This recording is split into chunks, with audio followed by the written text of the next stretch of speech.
سری خصوصیات به بسیج نیازش از همه کشورها بیشتره.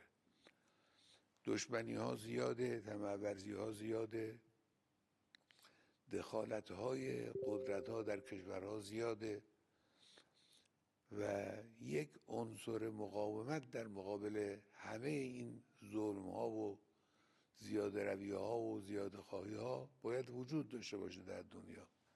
امروز این عنصر مقاومت که در ایران پایه‌گذاری شده و رویده گسترش پیدا کرده، رشد پیدا کرده و وجود داره و شما میبینید که امروز در خیابان‌های کشورهای غربی، کشورهای اروپا و حتی خود آمریکا به نفع مقاومت شعار میدن، به نفع مقاومت غزه و مقاومت فلسطین شعار میدن.